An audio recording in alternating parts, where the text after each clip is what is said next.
Satu hari sebelum tewas ditembak, Brigadir Nofrian Syah Yosua Huta Barat atau Brigadir Yosua sempat menerima ancaman pembunuhan.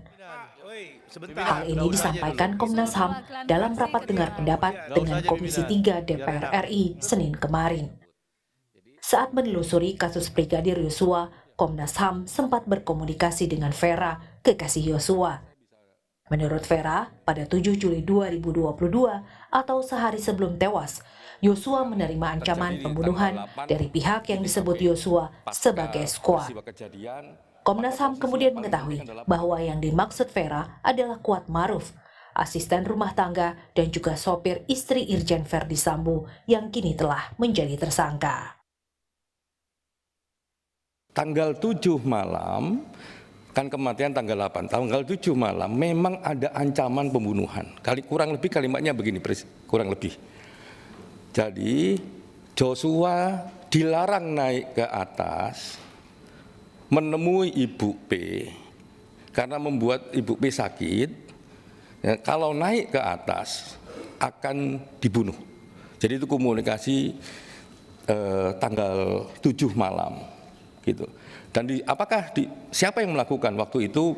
Vera bilang diancam oleh siapa? Kami tanya, diancam oleh squad. Nah, kita tanya squad ini siapa? Oh, apa ADC, apakah penjaga dan lain sebagainya, sama-sama nggak tahu. Saya juga nggak tahu yang dimaksud squad itu waktu itu siapa. Nah, ujungnya nanti kita tahu bahwa squad itu yang dimaksud adalah Kuat Ma'ruf. Squad ternyata si Kuat, bukan squad. Polisi menetapkan Kuat Ma'ruf sebagai tersangka dalam pembunuhan Brigadir Yosua. Kuat disebut turut membantu serta menyaksikan penembakan Brigadir Yosua. Senin kemarin, tim dari Perhimpunan Dokter Forensik Indonesia (PDFI) menyerahkan hasil otopsi kedua jenazah Brigadir Yosua ke Bareskrim Polri. PDFI memastikan di tubuh Yosua hanya ditemukan luka akibat senjata api. Hasil otopsi ulang ini dipertanyakan oleh pengacara keluarga Yosua, Kamarudin Simanjuntak. Pasalnya, pada hasil otopsi ulang disebutkan tidak ada luka penganiayaan. Kamarudin meminta penjelasan di mana saja titik luka tembak dan beberapa luka yang dianggap tidak wajar. Berapa peluru yang ditembakkan, dari mana arahnya, tembusnya kemana, dan bagian-bagian tubuh mana saja yang terkena peluru. Kemudian dia juga harus bisa menjelaskan kenapa ada darah di lipatan kaki, di belakang dengkul. Dia juga harus menjelaskan kenapa ada lubang peluru di engsel kaki kiri. Kemudian di kanan. Kemudian kenapa ada luka di bahu. Kenapa ada luka di bawah mata dan di atas mata kanan. Hasil otopsi kedua yang dilakukan PDFI menemukan di tubuh Yosua terdapat 5 luka tembak masuk dan 4 luka tembak keluar. Sementara itu, luka tembak fatal ditemukan di bagian kepala dan dada. PDFI memastikan di tubuh Yosua hanya ditemukan luka akibat senjata api dan tidak ada luka kekerasan atau penganiayaan. Otopsi kedua jenazah Brigadir Yosua dilakukan pada 27 Juli 2022 di Jambi. Saat melakukan otopsi, menurut tim dokter forensik, gambaran luka-luka pada jenazah Brigadir Yosua masih jelas. Otopsi ulang ini tentunya ada plus minusnya pastinya ya. Tentu gambaran luka pun pasti akan lebih baik di otopsi yang pertama daripada yang otopsi kedua.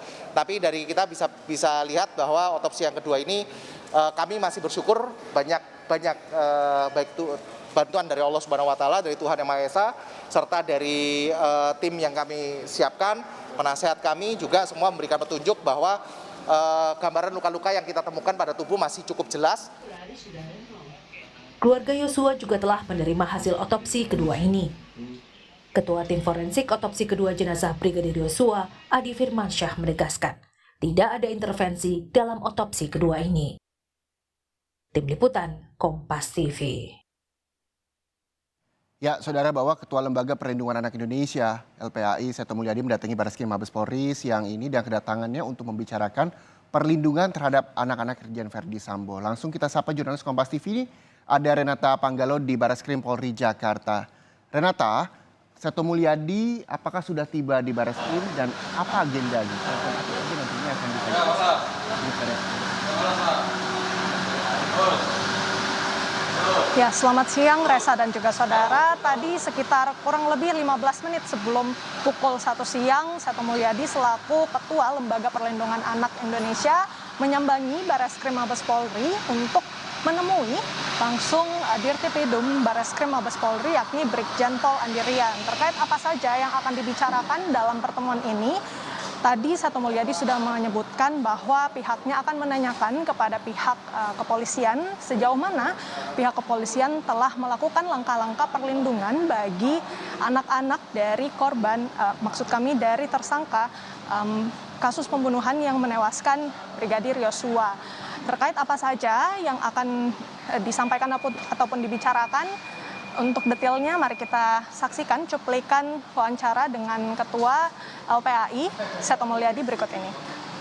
Undang-undang bahwa setiap anak wajib dilindungi dari berbagai tindak kekerasan yang dilakukan oleh baik orang dewasa maupun oleh anak-anak.